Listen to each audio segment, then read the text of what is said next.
Welcome to the Pay Yourself First podcast. My name is Chris Jolly, and I'm on a mission to financially empower millions of entrepreneurs.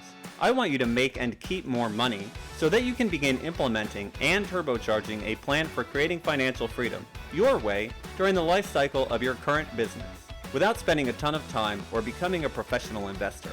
You see, most of the financial teachings out there are made for employees, not entrepreneurs. If you wouldn't listen to someone who doesn't have kids about parenting, why take business financial advice from someone without a business? Are you ready to break free of bad advice and follow the trail of other uncommon entrepreneurs so you can get from where you are now to the lifestyle you were aiming to create when you started your business? Then stick around. Here comes another episode of Pay Yourself First, where the only investment we offer is the one you make in yourself. Welcome back, everybody, to the Alchemy of Abundance Virtual Summit, where we're talking about feeling good and making money. I am your host, Chris Jolly, and this time I've got entrepreneur Brandon Gano from Whad with me. That's Whad with a D, not a T, because those guys from Jersey are a little bit different. I know, having lived there. Brandon's a visionary entrepreneur who turned frustration into a successful business, which he built, franchised, and sold. Now, with his friend and partner, Sean Delaney, they are spearheading What If and pioneering an unprecedented approach to educate and empower small business owners to achieve business growth like never before. Brandon, how's it going today?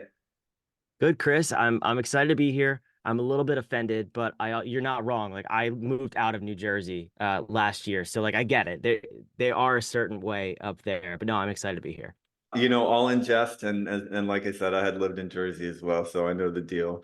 Just want to make sure everybody gets the spelling right. Excited to have you, and congratulations on getting the heck out of New Jersey. Yes, thank you. It's a big accomplishment. All right. Yeah, it took me a decade. So let's just dive right in. So your talk today is Reclaim Your Freedom and Work 50% Less than 90 Days. I've talked to you before on my podcast, and I know this is a big thing for you. Everybody's just kind of going full max, thinking if I work more, work harder, I'll get there faster. People get burned out and lose it, and you help show them a better way. So what are we talking about today? Yeah, so the summit is obviously about, or at least half of it, making more money, which is awesome. Love that. And people come to us all the time, and I see it on the internet too, where if you just work harder and do more and increase your volume, you will get more. And we just firmly believe, and we've seen it Fortune 100 down to solopreneurs, that the math equation is backwards. And as a matter of fact, I saw a video this morning, as of recording this at least, from Alex Hormozy, one of everybody's favorite celebrity entrepreneurs. And he said that exact thing. He heard something from Grant Cardone where if you just 10x your volume, you'll get more. And I'm like, why is this the just accepted mentality in business? I can prove to you that working less, but working on the right things can not only increase your profitability and your income and what's in your bank account, but it'll reclaim your time. We want to get you back as much time as humanly possible because that's the only way you can actually grow your business. I love hearing that because I like Grant Cardone, a lot of what he says, but man, that guy exhausts me. And he says 10x what you're doing, and that's easy to do when you have a team that big. But most people see that and they think, oh, I just need to make 50 tweets a day and 9 videos. And you just can't do it, especially if you're a solopreneur. So part of succeeding in business and making more money and just feeling better in life is not running yourself ragged and not being crazy. It's not just about having more money, it's also about having more time. And when I talk to people, at least, especially entrepreneurs, they want the money so they can have the time. Because a stack of money isn't good by itself, usually. So, Brandon, how do you help entrepreneurs achieve that? Yeah, I feel unprepared because there's probably such a good analogy to say, like, if you want more, you said, if you want more time, you have to have the money to afford it first. If I think of one during this interview that's just backwards, I will let you know, but it's a backwards way of thinking, right? So you will never, doing the same things that got you to wherever you are right now, you will never reverse that math equation to be able to afford your time back. It's just impossible. So one of the ways we do that is when we start working with people, it is one of the most common things people come to us with. I want more time. It's I'm overworked. My calendar is full. My calendar is chaotic. I have no control over it. The other side would be I want more leads. I want more money.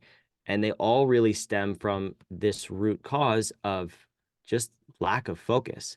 Or in some cases, people are focused, but just on the wrong activities. So One of the things we want to start doing is, and I'll give this to the audience right now, is I would suggest starting with a time study. It sounds so stupid, but and so rudimentary, but most people don't do it. And when you actually list out what you do for a full week, take a Monday to Friday, or take from right now the next 5 business days.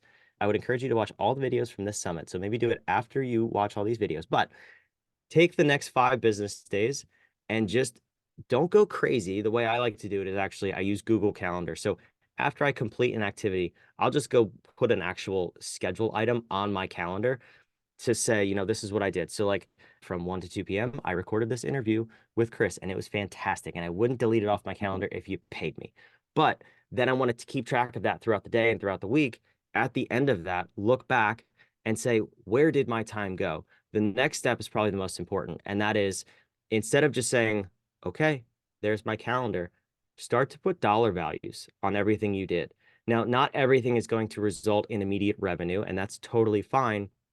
But what you're doing should paint the path very clearly to at least potential revenue. If you're answering emails, but it's really just like clearing out your spam folder, there's no way that that's ever going to get revenue. That's just a distraction. So those are things you can start to delete.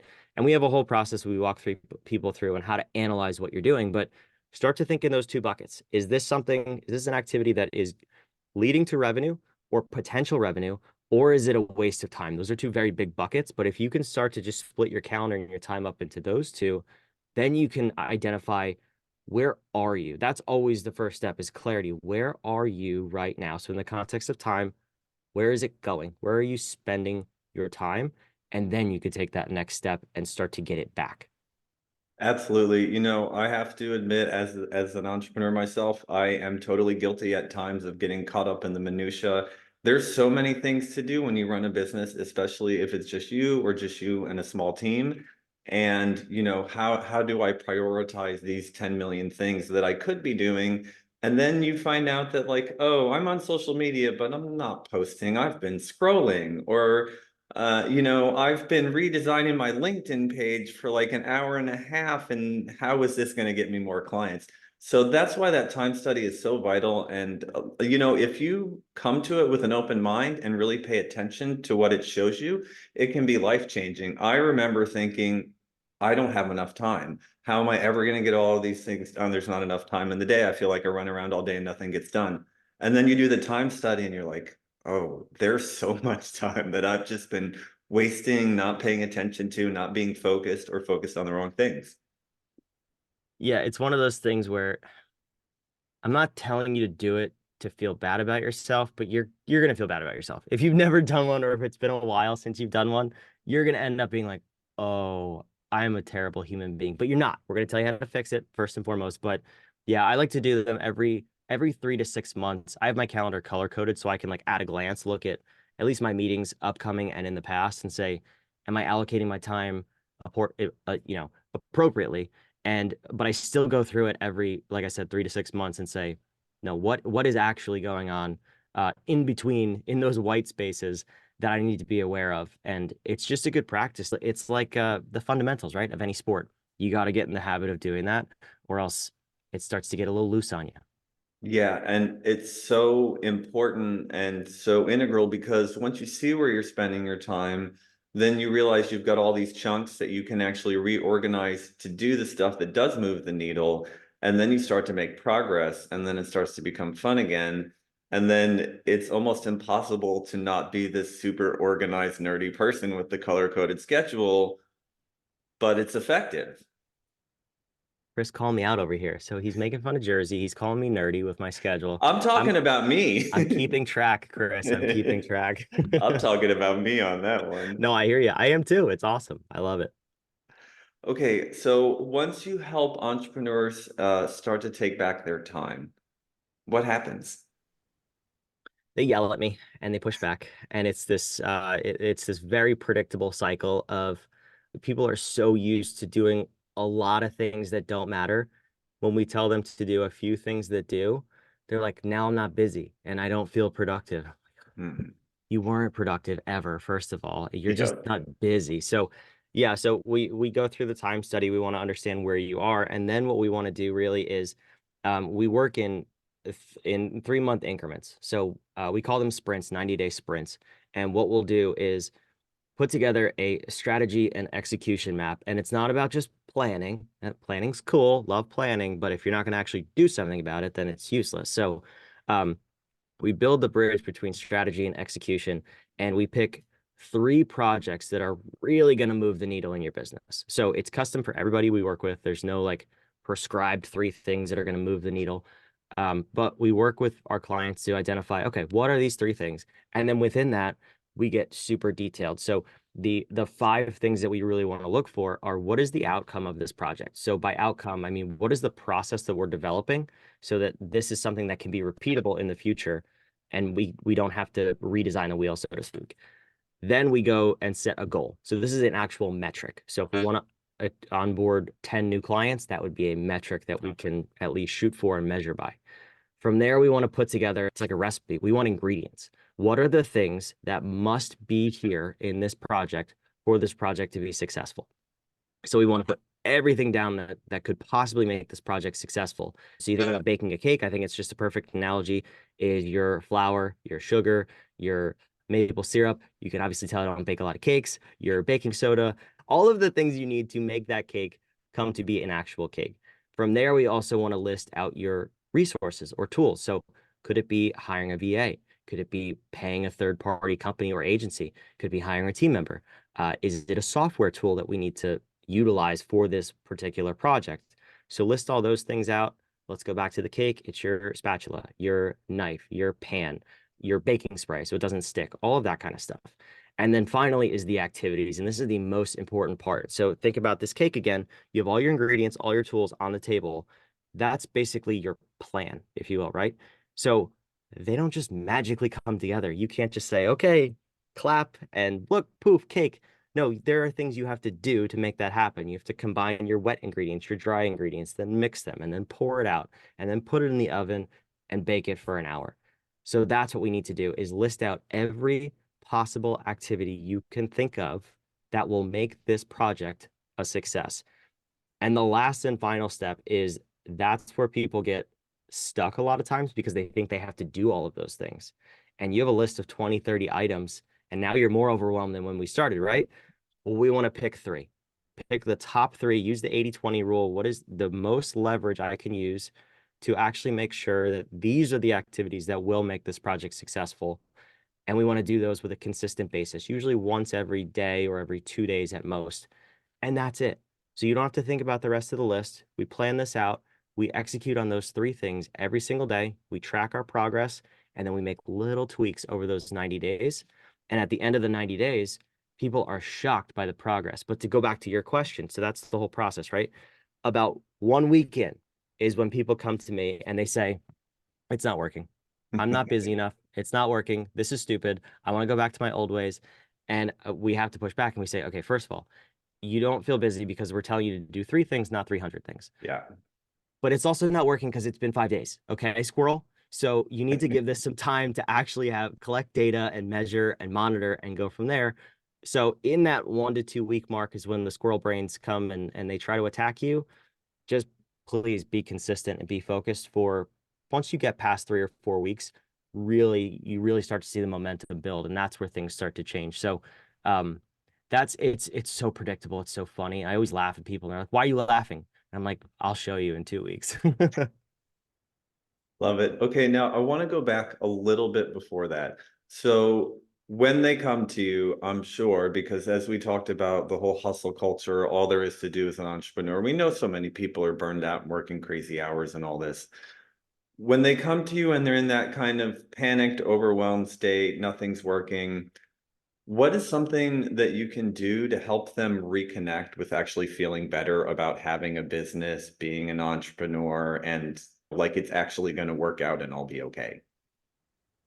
I can't guarantee that. I'm so, so sorry, but I can at least give you the roadmap of what we do. So, yeah, most of the time when people come to us like that, and we've had plenty of those people, full disclosure, I've been there myself in the Yeah. past with on my other business. Um, but one of the things that we've realized is common with those people is they've lost connection to their personal why. Like, why did you start this business in the first place? And that's always where we start with our clients, whether it's solopreneur, even up to the Fortune 100. We start with the navigation, which is your core values, your mission, and your vision. And we get such a big lift with people, whether you're burned out or not, in just reestablishing, okay, what is the mission? Like, why are we here? What does our company do? More than that, who do we serve and why do we serve them? And a lot of companies, we work with companies with, 20, 30, 60 employees, and the owner might know, the leadership team might know, but most of the time, the majority of the organization has no idea what the mission is. It might be like pretty words on a wall that they walk past and they've seen, but they don't know what the mission means. They don't know why this company came to exist in the first place. And it's no different, regardless of the size of the organization. So we get super focused and clear on what the mission is. That will reinvigorate your why, like 100%. The second thing is, of course, okay, now I know why I am in this physical moment. Where am I going? So you've heard the phrase, without a vision, the people will perish, right? It's from the Bible, good book. You should check it out. But it's so true. You can't have people marching towards a future of confusion, of nothing, because you'll never get there by definition, right? So we want to paint that 5-year vision very clearly. And this is where the buy-in with, if you have a team of employees, if it's one or if it's 1,000, you want to make sure you connect your company's vision to each of their individual visions. And that's a powerful step because then everybody sees, okay, when I execute my role, my job on a daily basis, I will not only achieve the company's vision, because that's important. I want to be employed, I want to have a job. I will achieve all of my dreams and goals because I know exactly what that means in terms of my life. So those two things are really how we invigorate people, both the entrepreneur who comes to us for help, but also their team, because not that they're checked out. We like to give people the benefit of the doubt.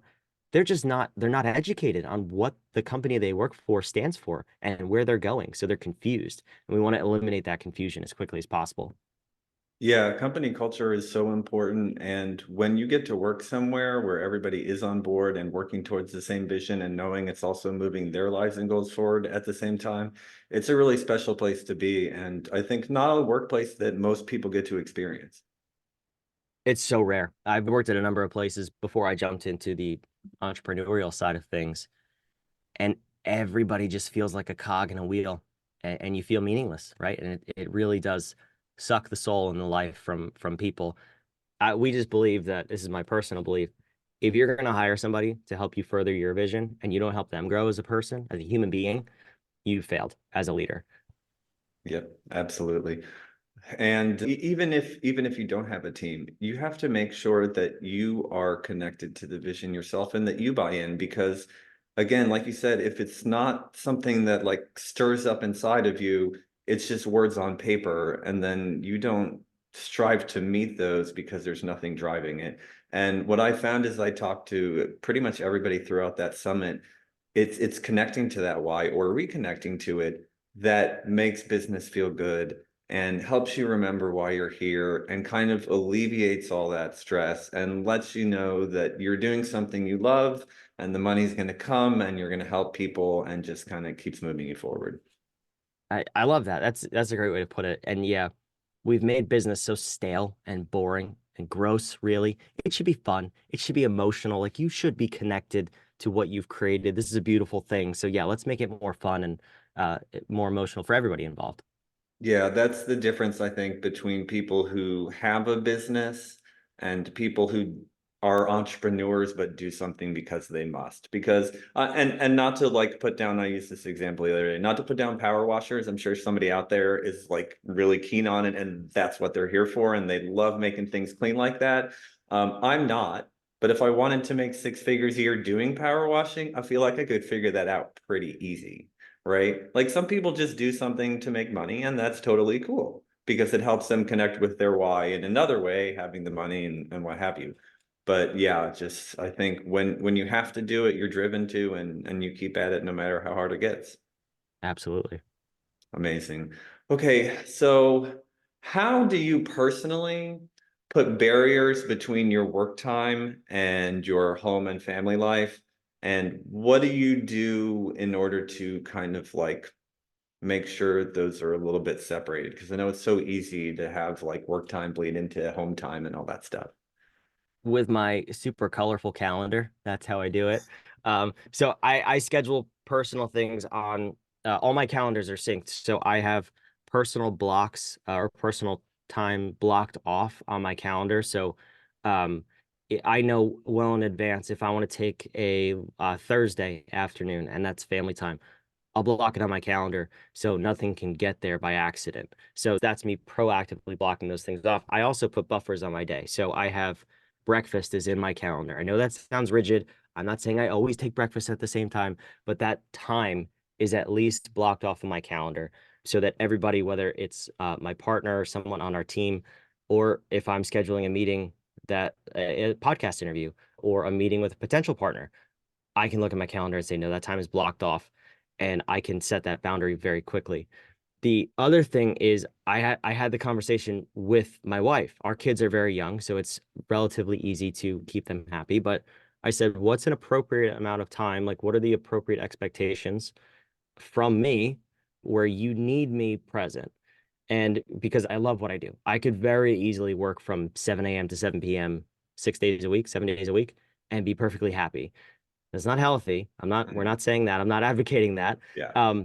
But without these boundaries, like you're asking, I would just be a workaholic. So I work a relatively normal schedule, and then the other like a 40-hour week kind of thing.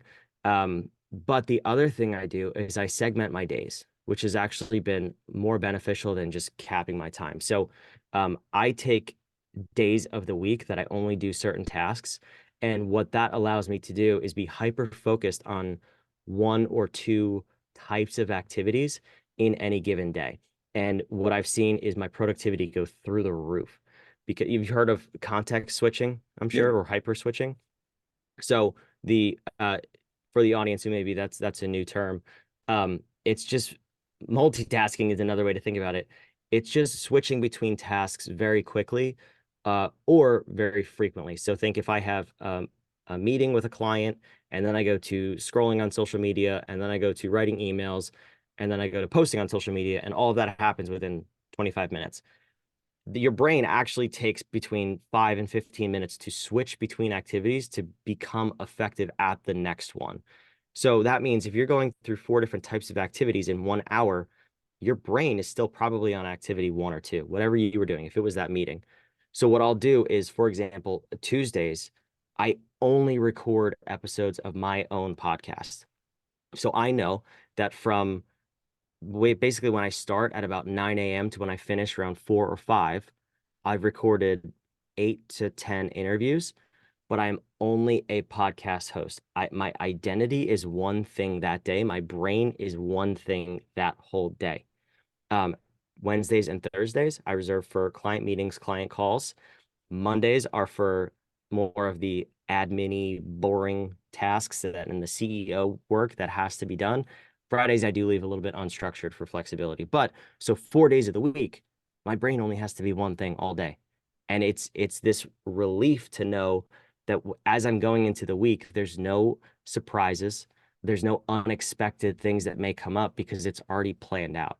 And it's actually quite easy. We can push back on that a lot, but you can set your week up like that in a way that you work best. I would say at the very least, start with 3 blocks throughout the day and say, okay, mornings are for social media, middays are for email, afternoons are for clients or creative work, whatever it is for you. But at least start to put your brain into those buckets so that it's very easy to keep those lines clear between work life and home life, because I never have to switch back and forth throughout the day. That's really what causes that is the constant switching throughout the day. When you say, okay, I'm dad, I'm husband now at 5 or 6 p.m., your brain's still at 2 p.m. because you haven't caught up yet. So you're not present. So it's about, segmenting your day into those different activities. What's interesting as I'm hearing that, I'm thinking about probably a lot of the entrepreneurs who come to you, and I find a similar thing around finances and some systems and processes and stuff in your business like that, that people are like, oh, I wanted to be an entrepreneur because I wanted to have all this freedom. And now I have to do all this nitty-gritty stuff and make all these SOPs. And that's not fun. And it's just going to make business too rigid. And then you realize that the only reason you're running around like crazy and not having fun in business is because you don't have these things in place that allow you to complete the tasks you need to with ease instead of going back and forth, putting out a million fires. Yeah, people think boring is not sexy. It's the opposite. The more boring you can make your business and your day, the more you're gonna like your business and the what's in your pocket at the end of the day too. I can guarantee that. Yeah, and the more freedom you'll have in life, mentally, emotionally, time-wise, Yeah. money-wise. Yep, absolutely. Okay, now what happens after an entrepreneur goes through that kind of kicking and screaming phase with you and does the time study and adjusts the way they're doing things and then finally realizes like, oh, I have all this more time now. What happens in their business after that? Usually they want to go super fast and they're like, okay, this is all like now I want to grow my business. Let's double the business.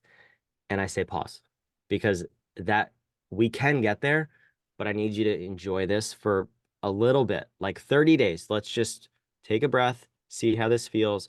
Because for most people, that's the first time since they started their business where their head is clear. Yeah. And it's so they want to, even though their time, they have the time freedom at this point, their head is still not used to being bored, if you will. Not that you're going to be bored, but to have that space and that clarity to think and plan and actually strategically plan the future rather than just saying, okay, I want to double my business. So pause. That's my best advice is wait that those 30 days at minimum, and then we can evaluate and go forward because you might actually change your mind. You might say like doubling maybe isn't best for us right now. We'll grow a little bit because we want to be more profitable. We want to bring on a few more people to do these sort of tasks. We want to pay our people more, all beautiful things. But having the ability to step back and have more controlled planned growth is actually going to be more sustainable and more fun in the long run. What we don't want to do is jump back into the crazy. They also don't like that when I tell them to pause, but it's okay. Everybody gets over it. We've never had anybody like really, really hate me for this after they see the results. But it's like going to the doctor and saying, the best way to get in shape is eat well and exercise. Well, I want a better solution. Like, just do that one, please. I promise it works. And then when we get there, we can do more fun things. But yeah, that's really what it takes. And if you're at this summit, you're watching this and you want to grow your business, I really want you to get to the pause first, whatever it is with finances, with your business, whatever. Get to the place where you can breathe and then see what ideas come to you because that's really where the magic happens. That's where when you have clarity and mental clarity and focus, you'd be surprised what changes in your thought patterns and process. Yep. I mean, just that little bit of relief will make worlds of difference, 100%. Now, can you tell me about a time in your business when you felt like you were really firing on all cylinders, everything was flowing, you were feeling good, making money? Um, Now, does that count? Yeah, now counts totally, of course. That's the best Um, time for it to be. yeah, like definitely now. We definitely practice what we preach. So no, that now, but also so in my last business, right before I sold it, I was in a similar position where I had made that transition from overworking, doing the 60, 70, 80 hours a week. Pretty sure I shared that when I was a guest on your podcast. And the transition from going to working about 80-ish to 5 a week was huge for me. And I felt like everything was flowing. We had the customers were happy, employees were happy, everything was moving along beautifully. And it was the first time in that business where I felt like I made it to a certain extent, not from a economic or social status kind of thing, just like, wow, this is what I set out to create in the beginning. And I made it so hard for no reason. But now it's that breath that I talked about. It's like, I get it. And then I said, wow, I hate this business. I want to sell it. Different story. But you see what I mean with the mental clarity. Like I thought that was my thing. I thought that was my whole life. I wrote my plan until I was 80 years old and it included this business. And then I got that clarity and I said that was dumb. But that's the power of achieving that. I'm not going to say that's going to happen to you. My circumstances were much different. But yeah, I do remember that time because it was a pivotal moment in my life where I was actually shocked by what came out of it. Yeah, and you know what? It's actually better if that is you and you do go through that, that you realize that earlier, that this isn't the right thing. Now I've achieved that clarity and it's time to do something else that I'm gonna like better. Yeah, absolutely. I just realized, I've been living in when you work that much and you're that stressed, you're living in fight or flight. Yeah. And your body from a stress response just literally can't handle that for that extended period of time. So when I was able to get out of that and you move up Maslow's hierarchy of needs, your perspective shifts, your world shifts, your relationships shift, everything, your finances, everything will change. And just what I would say is be open to whatever comes. Yep, that's most of life I've started to feel these days. Absolutely. Okay, Brandon, now before I let you go, can you tell us about your free gift? The link is right below the video here. It's called 90 Days to Freedom. Tell everybody what they're getting there. You get freedom. You're going to get your time back. So our whole goal with putting this together was what is something that we can actually walk with you through to help you get 50% of your time back in the next 90 days. So it's a 3-part audio series. The link is whatif.com/clarity, or like Chris said, it's down below. But we want to take you through what is that process of getting clarity in your business, that first step that I talked about. So get clear on where you are. Where is your time? A time study is not included in that, so that's a bonus. Definitely, I would suggest go through and do that, like I talked about earlier. But we want to get clarity in your business. How is it functioning? What's missing? What's broken? Where are the holes in the bucket, if you will? And from there, then we want to say, okay, how do we focus on the right things? And what are the right things to focus on in your business so you can be hyper focused, doing less, and executing? Don't forget to execute. That's the most important part. And it kind of walks you through that. So you'll be able to get clarity, have the confidence that you know exactly what you're doing, and then you just execute for the next 90 days. Start peeling that stuff away that's a waste of your time, and you'll be surprised what will happen on the backside of that. That's excellent. You know, when we talk about abundance, I think a lot of people's minds move to money immediately or kind of material wealth. But if you don't have time, none of that has any value, right? If you're dead, it doesn't matter what there is out there. And if you're too busy to enjoy the things in your life, it's kind of pointless.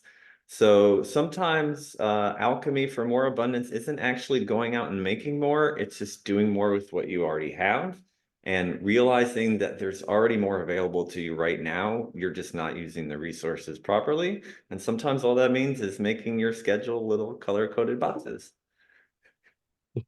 I love the color coded boxes. That's interesting though. That's something we've thought about that if you were to put freedom into a math equation, it would be money times time equals freedom. So we all want freedom, and you could substitute that word with abundance. I believe it's the same thing because you can always make more money. Making money is simple. It's very, very easy. There's a billion people on the internet who can probably tell you how to make more money. Um, but the time piece, if you have no time and $6 trillion, what is 6 trillion times zero? Nothing. It's zero. Your abundance, your freedom equals zero. So that's why we stress on it. If you're going to grow your time, if you're going to increase your abundance, you can't be really worried necessarily about the money. You have to focus on getting your time back so that you have the time to increase your money. And then, of course, your abundance and your freedom will flow. So, Chris, thank you for allowing me to be here, share this message. I hope it helps a lot of people. And thank you for putting on the summit because I think more people want abundance, but let's focus on that time piece, right? Let's get that back first so we can all enjoy the abundance. Absolutely. I love it. Brandon, thanks again for coming on today. Everybody else, thank you for listening in, and we will see you next time on the Alchemy of Abundance Virtual Summit. If you've listened this far, chances are you're an entrepreneur looking to become more financially literate and create financial freedom for yourself from your business. The Pay Yourself First podcast It's definitely here to help with that. My goal is to continue to share what I've learned about using your business as the tool to create financial freedom. But let's face it, it would take me years to share with you everything you need to know via these episodes. Creating financial freedom is something that most people never even consider, let alone make a plan for or take action towards. It's something almost no one was taught anything about. Doing it as an entrepreneur is even more challenging, especially without support. So if you're ready to get clear on what financial freedom looks like for you, come up with an action plan, and get the support systems and accountability you need, I invite you to consider the Abundantly Infinite Entrepreneur. I created the program to help entrepreneurs just like you get a handle on their personal and business finances and start building confidently towards financial freedom. And it's how you can discover ways to take 10 years off your retirement, add an extra 5 or 6 figures to your portfolio, and finally get clear on what numbers you should be tracking in your business and why. Together, we'll gain clarity around your financial goals and what being financially free would actually look like for you. Then we'll put together a customized game plan to get you there and the accountability to see you through. And by the way, you're also going to get all the spreadsheets you need to run your numbers, lifetime access to the materials, including any updates, and entry into our members-only community. In addition to all the knowledge, coaching, community, and systems that you need to create financial freedom from your business, you'll also receive a free financial assessment, a retirement planning session, and guided meditation aimed at helping you embody the feeling of true financial freedom.